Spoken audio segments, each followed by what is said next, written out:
എല്ലാവർക്കും നമസ്കാരം. Welcome back to Niyans. മീൻ കൊണ്ട് തയ്യാറാക്കിയിട്ടുള്ള കുറച്ച് ഐറ്റത്തിൻ്റെ റെസിപ്പിയാണ് ഇന്നത്തെ വീഡിയോയിലുള്ളത്.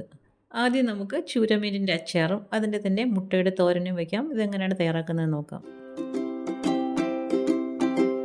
ഇത് 3 കിലോ വലിപ്പമുള്ള ഒരു ചൂരയാണ്. അപ്പം ഇതേപോലെ കട്ട് ചെയ്ത് വാങ്ങിക്കൊണ്ട് വന്നതാണ്. ഇനി ഇതിനെ നമുക്കൊന്ന് അരിഞ്ഞെടുക്കണം.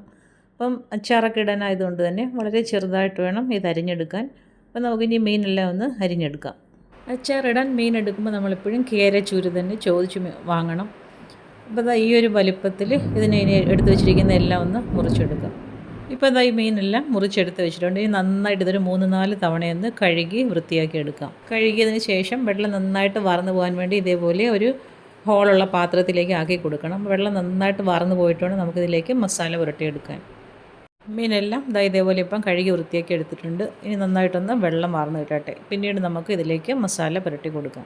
ഇപ്പോൾ മീനിൻ്റെ വെള്ളമൊക്കെ നന്നായിട്ട് വാർന്ന് പോയിട്ടുണ്ട്. ഇനി വേറൊരു പാത്രത്തിലേക്ക് മാറ്റി കൊടുക്കാം. മീൻ വറുക്കാൻ വേണ്ടി ഒരുപാട് മസാലയൊന്നും ഇതിലേക്ക് നമ്മൾ ചേർത്ത് കൊടുക്കുന്നില്ല.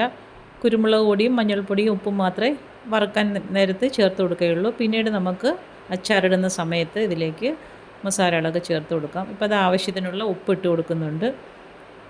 അതുപോലെ തന്നെ ഇനി അതിലേക്ക് ചേർത്ത് കൊടുക്കേണ്ടത് മഞ്ഞൾ പൊടിയാണ്. അപ്പോൾ അതും മീനിന് ആവശ്യമുള്ള അത്രയും മഞ്ഞൾ പൊടിയും ചേർത്ത് കൊടുക്കാം. പിന്നീട് എരിവിന് വേണ്ടി കുരുമുളക് പൊടിയും കൂടി ഇതിലേക്ക് ചേർത്ത് കൊടുക്കാം. അപ്പോൾ ഇതൊക്കെ അവരവരുടെ ഇഷ്ടത്തിനനുസരിച്ച് ചേർത്ത് കൊടുക്കാം. അപ്പോൾ ഈ മഞ്ഞൾ പൊടിയും കുരുമുളക് പൊടിയും ഉപ്പും ഇട്ടതിന് ശേഷം കൈ കൊണ്ട് നല്ലതുപോലെ ഒന്ന് തിരുമ്മി കൊടുക്കണം. അപ്പോൾ ഈ ചേർത്ത് കൊടുത്ത ഉപ്പും മഞ്ഞൾ പൊടിയും കുരുമുളക് പൊടിയൊക്കെ മീനിൻ്റെ എല്ലാ ഭാഗത്തും പിടിക്കണം. ഇങ്ങനെ മസാല തേച്ചതിന് ശേഷം കുറച്ച് നേരം ഒന്ന് റെസ്റ്റ് ചെയ്യാൻ വേണ്ടി മാറ്റി വയ്ക്കണം. അപ്പോൾ ഈ ഒരു രീതിയിൽ നന്നായിട്ടൊന്ന് മസാല തിരുമ്മി പിടിച്ചിട്ട് മാറ്റി വയ്ക്കാം. ഇത് അവിടെ ഇരുന്ന് മസാലയൊക്കെ പിടിക്കുന്ന സമയം കൊണ്ട് നമുക്ക് മീൻ മുട്ട തോരൻ വയ്ക്കാം. ഇത് നമ്മൾ അച്ചാറിടാൻ എടുത്ത ചൂരയുടെ മുട്ടയാണ്. ഇതിനെ ഒന്ന് വൃത്തിയാക്കി എടുത്തതിന് ശേഷം മുറിച്ചെടുക്കാം. ഇതേപോലെ ഒന്ന് മുറിച്ചെടുക്കാം. വട്ടത്തിൽ തന്നെ ചെറിയ ചെറിയ പീസസായിട്ട് മുറിച്ചെടുത്തിട്ട് നന്നായിട്ടൊന്ന് കഴുകി വൃത്തിയാക്കി എടുക്കാം. മുറിച്ചതിന് ശേഷം ഒരു 3-4 വെള്ളം നന്നായിട്ട് കഴുകിയിട്ട് നേരത്തെ നമ്മൾ മീൻ കഴുകിയതുപോലെ തന്നെ കണ്ണുള്ളൊരു പാത്രത്തിലേക്ക് ആക്കി കൊടുക്കാം. അതിൻ്റെ വെള്ളമൊക്കെ നന്നായിട്ടൊന്ന് വാർന്ന് കിട്ടട്ടെ.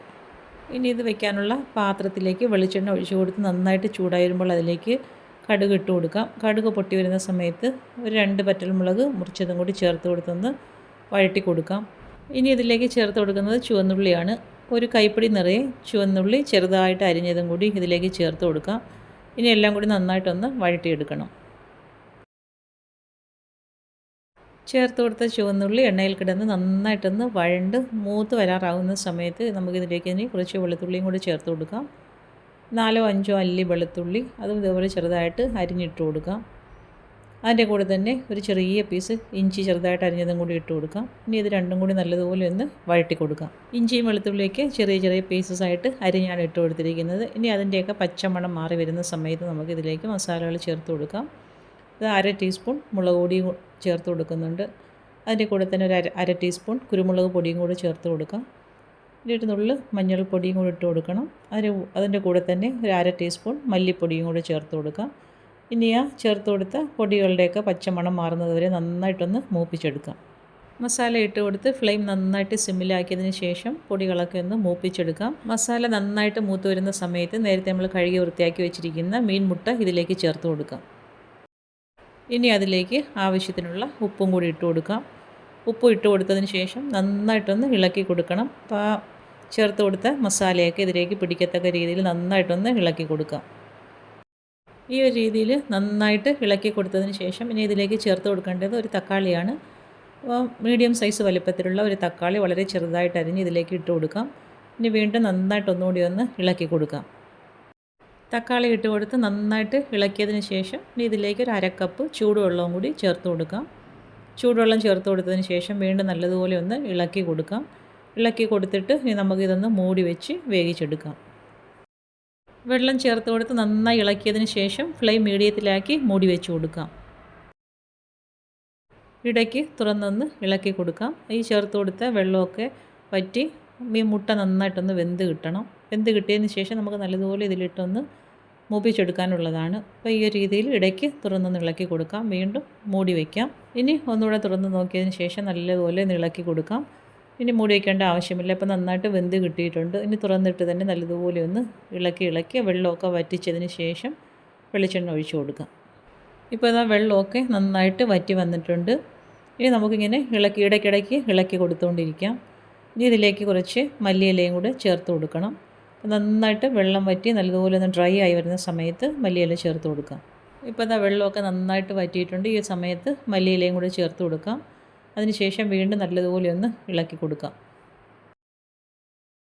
ഇപ്പോൾ ഇതാ നമ്മുടെ മീൻ മുട്ട ഏകദേശമൊക്കെ റെഡിയായി വന്നിട്ടുണ്ട്. നല്ലതുപോലെ ഒന്ന് ഇളക്കി കൊടുത്താൽ മതിയാകും. ഈ ഒരു രീതിയിൽ മീൻ മുട്ട ഇങ്ങനെ തയ്യാറാക്കി നോക്കൂ. ഇപ്പോൾ ഇതാ അടിപൊളിയായിട്ട് മീൻ മുട്ട റെഡിയായി കഴിഞ്ഞു. ഇനി നമുക്കൊരു പാത്രത്തിലേക്ക് മാറ്റി കൊടുക്കാം. ചോറിൻ്റെ കൂടെയോ ബ്രേക്ക്ഫാസ്റ്റ് ഐറ്റത്തിൻ്റെ കൂടെയൊക്കെ കഴിക്കാൻ പറ്റിയ ഒരു സൈഡ് ഡിഷാണ്. എല്ലാവരും ഈ ഒരു രീതിയിലൊന്ന് ട്രൈ ചെയ്ത് നോക്കൂ. ഇനി അച്ചാറിടാനുള്ള മീനൊന്ന് വറുത്തെടുക്കാം. അതിനുശേഷം അച്ചാറിടാം. അപ്പോൾ ഇതാ പാൻ അടുപ്പിൽ വെച്ച് കൊടുത്തിട്ടുണ്ട്. അതിലേക്ക് നല്ലെണ്ണയാണ് ഒഴിച്ചു കൊടുക്കുന്നത്. നല്ലെണ്ണ നന്നായിട്ട് ചൂടായി വരുമ്പോൾ നേരത്തെ മസാല പുരട്ടി മാറ്റി വെച്ചിരിക്കുന്ന മീൻ അതിലേക്ക് ഇട്ട് കൊടുത്ത് നല്ലതുപോലെ ഒന്ന് ഫ്രൈ ചെയ്തെടുക്കാം. ബാലൻസുള്ള എണ്ണയിൽ തന്നെ നമുക്ക് ഇത് അച്ചാറിടുകയും ചെയ്യാം.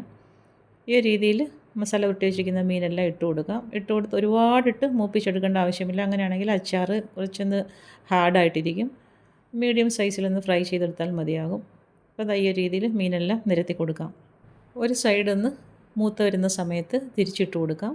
തിരിച്ചിട്ട് കൊടുത്തതിന് ശേഷം ആ സൈഡും ആ ഒരു രീതിയിലൊന്ന് മൂത്ത് വരുമ്പോൾ എണ്ണയിൽ നിന്നും കോരി മാറ്റാം. അപ്പോൾ മീനെല്ലാം നന്നായിട്ട് ഒരു സൈഡ് മൂത്ത് തിരിച്ചിട്ട് കൊടുത്തിട്ടുണ്ട്. നല്ലതുപോലെ ഒന്ന് ഇളക്കി കൊടുത്തത് ആ രണ്ട് സൈഡ് ഇപ്പോൾ നന്നായിട്ട് മൂത്ത് വന്നിട്ടുണ്ട്. ഈ ഒരു സമയമാകുമ്പോഴേക്കും എണ്ണയിൽ നിന്നും കോരി മാറ്റാം. 2-3 തവണയായിട്ട് നമ്മൾ മസാല പുരട്ടി വെച്ചിരിക്കുന്ന മീനെല്ലാം ഈ ഒരു രീതിയിൽ വറുത്ത് കോരിയെടുക്കാം. അങ്ങനെ ചെയ്തെടുക്കുമ്പോൾ ഒരുപാട് എണ്ണ ബാലൻസ് വരികയില്ല. മീനെല്ലാം ഫ്രൈ ചെയ്തെടുക്കുകയും ചെയ്യാം. ഈ ഒരു രീതിയിൽ എല്ലാം ഫ്രൈ ചെയ്തെടുക്കാം. അങ്ങനെ മസാല പുരട്ടി വെച്ചിരുന്ന മീനെല്ലാം ഫ്രൈ ചെയ്തെടുത്തിട്ടുണ്ട്. ഇനി നമുക്ക് ആ മീൻ വറുത്ത എണ്ണയിൽ തന്നെ കുറച്ച് എണ്ണയും കൂടി ചേർത്ത് കൊടുക്കാം. എണ്ണ കുറവാണെന്നുണ്ടെങ്കിൽ ചേർത്ത് കൊടുക്കാം. ഈ എണ്ണ നന്നായിട്ട് മൂത്ത് വരുമ്പോൾ അതിലേക്ക് കടുക് ഇട്ട് കൊടുക്കാം. കടുക് ഒന്ന് പൊട്ടി വരുന്ന സമയത്ത് ഒരു നുള്ളുലുവയും കൂടി ചേർത്ത് കൊടുക്കാം. ഇനി അതിലേക്ക് കുറച്ച് കറിവേപ്പില ഇട്ട് കൊടുക്കാം. കറിവേപ്പില ഇട്ട് നന്നായിട്ടൊന്ന് പൊട്ടി വരുന്ന സമയത്ത് നമുക്ക് ആവശ്യമുള്ള അത്രയും വെളുത്തുള്ളി ചേർത്ത് കൊടുക്കാം. വെളുത്തുള്ളിയൊക്കെ എത്ര ചേർത്ത് കൊടുത്താലും നല്ലതാണ്. അപ്പോൾ ഈ ഒരു രീതിയിൽ വെളുത്തുള്ളി ചേർത്ത് കൊടുക്കാം. ഇനി വെളുത്തുള്ളി നന്നായിട്ടൊന്ന് വഴറ്റിയെടുക്കാം. വെളുത്തുള്ളി ചെറുതായിട്ടൊന്ന് വഴണ്ട് വരുന്ന സമയത്ത് അതിലേക്ക് ഇഞ്ചിയും കൂടെ ചേർത്ത് കൊടുക്കാം. അപ്പോൾ വെളുത്തുള്ളി ഇഞ്ചിയൊക്കെ നമ്മുടെ ഇഷ്ടത്തിനനുസരിച്ച് ചേർത്ത് കൊടുക്കാം. ഇതാ ഒരു പിടി ഇഞ്ചിയും കൂടി ഇതിലേക്ക് ചേർത്ത് കൊടുക്കുന്നുണ്ട്. ഇഞ്ചി വളരെ ചെറുതായിട്ട് അരിഞ്ഞിട്ടേക്കാണ്. അതും കൂടി ചേർത്ത് കൊടുത്ത് നല്ലതുപോലെ ഒന്ന് മൂപ്പിച്ചെടുക്കാം. ഇപ്പോൾ ഇതിലേക്ക് ചേർത്ത് കൊടുത്ത വെളുത്തുള്ളി ഇഞ്ചിയൊക്കെ നന്നായിട്ട് മൂത്ത് വന്നിട്ടുണ്ട്. ഈ ഒരു സമയമാകുമ്പോഴേക്കും 1 ടേബിൾ സ്പൂൺ കാശ്മീരി മുളക് പൊടിയും 1 ടേബിൾ സ്പൂൺ സാദാ മുളക് പൊടിയും ചേർത്ത് കൊടുക്കാം. പിന്നീട് അതിലേക്ക് ആവശ്യത്തിനുള്ള കായപ്പൊടി ചേർത്ത് കൊടുക്കാം. ഏകദേശം 1 ടീസ്പൂണോളം കായപ്പൊടി ഞാൻ ഇതിലേക്ക് ചേർത്ത് കൊടുക്കുന്നുണ്ട്. ഇനി ഫ്ലെയിം നന്നായി സിമ്മിലാക്കിയതിന് ശേഷം മുളക് പൊടിയുടെയൊക്കെ പച്ചക്കുത്ത് മാറുന്നതുവരെ നന്നായിട്ടൊന്ന് മൂപ്പിച്ചെടുക്കാം. മസാലയൊക്കെ നന്നായിട്ട് മൂത്തതിന് ശേഷം അതിലേക്ക് ആവശ്യത്തിനുള്ള ഉപ്പ് ചേർത്ത് കൊടുക്കാം. നമ്മൾ നേരത്തെ മീനിന് വേണ്ടി മാത്രമേ ഉപ്പ് ചേർത്ത് കൊടുത്തിട്ടുള്ളായിരുന്നു. ഇനി മസാലയ്ക്ക് അച്ചാറിന് ആവശ്യമായ ഉപ്പും കൂടി ഇതിലേക്ക് ചേർത്ത് കൊടുക്കാം. വീണ്ടും നല്ലതുപോലെ ഒന്ന് ഇളക്കി കൊടുക്കാം. ഇനി ഇതിലേക്ക് ചേർത്ത് കൊടുക്കേണ്ടത് വിനാഗിരിയാണ്. അപ്പോൾ പുളിക്ക് ആവശ്യമായി ഞാനിവിടെ 1/2 കപ്പ് വിനാഗിരിയാണ് ചേർത്ത് കൊടുക്കുന്നത്. വിനാഗിരിയും ചേർത്ത് കൊടുത്ത് വീണ്ടും നന്നായിട്ടൊന്ന് ഇളക്കി കൊടുക്കാം. അപ്പോൾ അച്ചാറിടാനുള്ള ഇൻഗ്രീഡിയൻസ് എല്ലാം ആയി കഴിഞ്ഞു. ഇനി നമുക്കിതിലേക്ക് വറുത്ത് വെച്ചിരിക്കുന്ന മീനും കൂടി ചേർത്ത് കൊടുക്കാം. ഈ ഒരു സമയമാകുമ്പോഴേക്കും ഫ്ലെയിം ഓഫ് ചെയ്തതിന് ശേഷം മീൻ ചേർത്ത് കൊടുക്കാം. മീനും ചേർത്ത് കൊടുത്ത് നല്ലതുപോലെ ഇനി ഇതിനൊന്ന് മിക്സ് ചെയ്തെടുക്കണം. ഈ സമയത്ത് നന്നായിട്ട് മിക്സ് ചെയ്തതിന് ശേഷം ഉപ്പോ പുളിയോ എന്തെങ്കിലും വേണമെന്നുണ്ടെങ്കിൽ ഈ സമയത്ത് ചേർത്ത് കൊടുക്കാം. അപ്പോൾ നന്നായിട്ട് ചേർത്ത് കൊടുത്ത മസാലയൊക്കെ മീനിൻ്റെ എല്ലാ ഭാഗത്തും പിടിക്കത്തക്ക രീതിയിൽ നല്ലതുപോലെ ഒന്ന് ഇളക്കി കൊടുക്കാം. ഇനി ഉപ്പോ പുളിയോ ഒക്കെ വേണമെന്നുണ്ടെങ്കിൽ ഈ സമയത്ത് ഇതിലേക്ക് ചേർത്ത് കൊടുക്കാം. അപ്പോൾ നമ്മുടെ സൂപ്പർ ടേസ്റ്റിലുള്ള മീൻ അച്ചാർ റെഡിയായി കഴിഞ്ഞു. ഈ ഒരു രീതിയിൽ അച്ചാറൊന്ന് തയ്യാറാക്കി നോക്കൂ. ഇനി ഇത് എയർ ടൈറ്റായ ഒരു പാത്രത്തിലേക്ക് ആക്കി സൂക്ഷിച്ച് വയ്ക്കാം.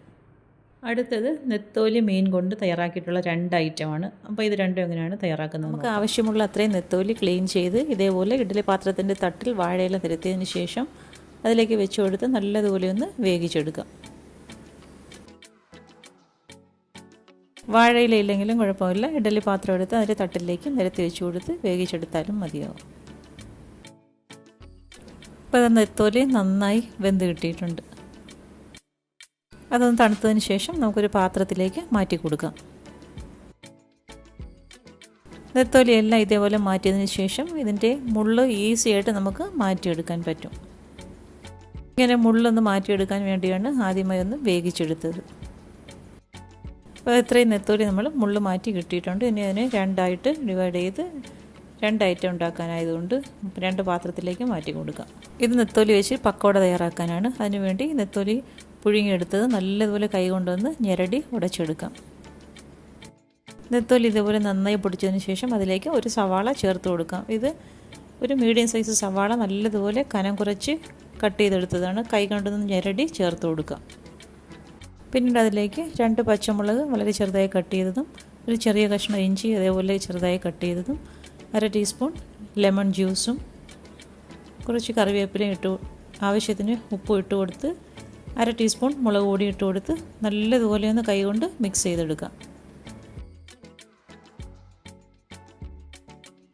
കൈ കൊണ്ട് തന്നെ നന്നായി ഇതേപോലെ മിക്സ് ചെയ്ത് കൊടുത്തതിന് ശേഷം അതിലേക്ക് 1 ടേബിൾ സ്പൂൺ മൈദയും കൂടി ചേർത്ത് കൊടുക്കാം. പിന്നീട് അതിലേക്ക് കുറച്ച് വെള്ളം കൂടി ഇത് കുഴച്ചെടുക്കാൻ ആവശ്യമുള്ള വെള്ളവും കൂടി ചേർത്ത് നല്ലതുപോലെ ഒന്ന് കുഴച്ചെടുക്കാം. നമ്മൾ പക്കോടയൊക്കെ തയ്യാറാക്കാൻ എടുക്കുന്ന ആ ഒരു പരുവത്തിൽ ഇതിനെ തയ്യാറാക്കിയെടുക്കാം. ഇനി ചൂടായ എണ്ണയിലേക്ക് ഇതേപോലെ കുഞ്ഞു കുഞ്ഞു പക്കോടയായിട്ട് ഇട്ട് കൊടുക്കാം. ഇതിന് പ്രത്യേകിച്ച് ഷേപ്പിൻ്റെ ആവശ്യമില്ല. കൈകൊണ്ട് കുറേശ്ശെയായിട്ട് നുള്ളി എടുത്ത് എണ്ണയിലേക്ക് ഇട്ട് കൊടുക്കാം. ഒരു സൈഡ് നന്നായി മൂത്ത് വരുമ്പോഴേക്കും മറിച്ചിട്ട് കൊടുക്കാം. ഇത് കാണുമ്പോൾ തന്നെ അറിയാമല്ലോ എത്രത്തോളം ടേസ്റ്റ് ആയിരിക്കുമെന്ന്. ഇതെല്ലാവരും ഇതേപോലെ ഒന്ന് ട്രൈ ചെയ്ത് നോക്കണേ. ഇതാ ഒരു സൈഡ് മൂത്ത് നന്നായി നിറം മാറി വന്നിട്ടുണ്ട്. ഇനി തിരിച്ചിട്ട് കൊടുത്ത് മറുവശം അതേപോലെ മൂപ്പിച്ചെടുക്കാം. നെത്തോലി കറി വയ്ക്കാനൊക്കെ വാങ്ങുന്നതിൻ്റെ ബാക്കിയെടുത്ത് ഇതേപോലെ ഒന്ന് ട്രൈ ചെയ്ത് നോക്കൂ.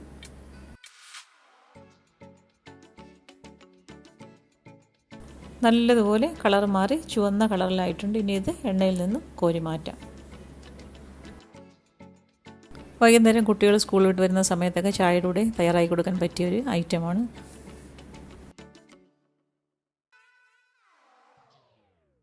എൻ്റെ ഈ വെറൈറ്റി ഡിഷ് എല്ലാവർക്കും ഇഷ്ടമായി കാണുമല്ലോ അല്ലേ? അടുത്തതൊരു നാടൻ ഐറ്റമാണ്. ഞാൻ എൻ്റെ രീതിയിൽ തയ്യാറാക്കുന്ന നെത്തോലി പീരയുടെ റെസിപ്പിയാണ്. ഇതേപോലെ ഒരു ചട്ടിയിലേക്ക് കുറച്ച് വെളിച്ചെണ്ണ ഒഴിച്ചു കൊടുക്കാം. അതിലേക്ക് നമുക്ക് ആവശ്യത്തിനുള്ള ചെറിയ ഉള്ളിയും കൂടി ഇട്ട് കൊടുത്ത് നല്ലതുപോലെ വഴറ്റിയെടുക്കാം. ഇതിനൊന്നും പ്രത്യേകിച്ച് അളവിൻ്റെ ഒന്നും ആവശ്യമില്ല. അതിൻ്റെ കൂടെ തന്നെ 1 ടീസ്പൂൺ ഇഞ്ചി ചെറുതായി അരിഞ്ഞതും കൂടി ചേർത്ത് കൊടുത്ത് വീണ്ടും നല്ലതുപോലെ വഴറ്റാം. ഇനി ഞാനൊരു 3 പച്ചമുളക് എടുത്തിട്ടുണ്ട്. അതും ഇതേപോലെ കീറി ചെറുതായിട്ടൊന്ന് കട്ട് ചെയ്ത് ഇതിലേക്ക് ഇട്ട് കൊടുത്ത് വഴറ്റിയെടുക്കാം. ഉള്ളിയും പച്ചമുളകും ഇഞ്ചിയൊക്കെ അവരവരുടെ ആവശ്യത്തിനും ഇഷ്ടത്തിനും എരിവിനും അനുസരിച്ച് ചേർത്ത് കൊടുക്കാം. വീണ്ടും നല്ലതുപോലെ എല്ലാം കൂടി മിക്സ് ചെയ്ത് വഴറ്റിയെടുക്കാം. പിന്നീട് അതിലേക്ക് പീരയ്ക്ക് ആവശ്യമായ ഉപ്പും കൂടി ചേർത്ത് കൊടുക്കാം. എല്ലാം കൂടി മൂത്ത് പച്ചമണമൊക്കെ മാറി വരുന്ന സമയത്ത് അതിലേക്ക് നേരത്തെ വേവിച്ച് വെച്ചിരുന്ന നെത്തോലി ഇട്ട് കൊടുക്കാം. ഇത് കുറച്ച് വലിയ നെത്തോലിയാണ്. അതുകൊണ്ട് തന്നെ ഞാൻ ഒരുപാടിട്ട് ഉടച്ച് ചെറുതാക്കിയില്ല. കുറച്ച് കഷ്ണങ്ങളായിട്ട് തന്നെ ഇട്ടിരുന്നു. പിന്നീട് അതിലേക്ക് പുളിക്ക് ആവശ്യമായ മാങ്ങയോ അല്ലെങ്കിൽ ഇതേപോലെ ഇരുമ്പം പുളിയോ അല്ലെങ്കിൽ വാളംപുളി ഏത് വേണമെങ്കിലും ചേർത്ത് കൊടുത്ത് അടച്ചു വയ്ക്കാം. അത് ഞാൻ ചേർത്ത് കൊടുത്ത പുളിയൊക്കെ നന്നായി വെന്ത് വന്നിട്ടുണ്ട്. ഇനി അതിലേക്ക് 1/2 കപ്പ് തേങ്ങ കുറച്ച് മഞ്ഞൾപ്പൊടിയും കൂടി ഇട്ട് കൊടുത്ത് ചതച്ചെടുത്തതാണ്. ഇതും അതിലേക്ക് ഇട്ട് കൊടുത്ത് കുറച്ച് കറിവേപ്പിലയും കൂടി ഇട്ട് കൊടുത്ത് വീണ്ടും മൂടി വയ്ക്കാം. വീണ്ടും ഒന്നുകൂടി നല്ലതുപോലെ ആവി വന്നതിന് ശേഷം ഒരു സ്പൂൺ ഉപയോഗിച്ച് മൊത്തത്തിലൊന്ന് ഇളക്കി കൊടുക്കാം. ഈ സമയം നമുക്ക് നെത്തോലി നമ്മുടെ ആവശ്യത്തിനനുസരിച്ച് മിക്സ് ചെയ്ത് പൊടിച്ചെടുക്കാം. എനിക്ക് ഒരുപാട് പൊടിയൊന്നും ഇഷ്ടമല്ലാത്തതിനുകൊണ്ട് തന്നെ കുറച്ച് കഷ്ണങ്ങളാക്കി ഇട്ടിരുന്നു. മിക്സ് ചെയ്തതിന് ശേഷം വീണ്ടും മൂടി വെച്ച് 2 മിനിറ്റ് ഒന്ന് വേവിച്ചെടുക്കാം. അതിന് ശേഷം മൂടി തുറന്ന് കുറച്ച് വെളിച്ചെണ്ണയും കൂടി ഒഴിച്ചു കൊടുത്ത് നല്ലതുപോലെ ഒന്നുകൂടി ഇളക്കിയെടുക്കാം. ഇത്രയേ ഉള്ളൂ. സൂപ്പർ ടേസ്റ്റിലുള്ള എൻ്റെ സ്റ്റൈൽ നെത്തോലി പീര തയ്യാറായി കഴിഞ്ഞു. നെത്തോലി കൊണ്ടുള്ള എൻ്റെ ഈ 2 ഐറ്റത്തിൻ്റെ റെസിപ്പി എല്ലാവർക്കും ഇഷ്ടമായെങ്കിൽ ലൈക്ക് ചെയ്ത് സബ്സ്ക്രൈബ് ചെയ്ത് സപ്പോർട്ട് ചെയ്തേക്കൂ. വീണ്ടും അടുത്ത വീഡിയോയിൽ കാണുന്നത് വരെ bye from Niyans. Thanks for watching.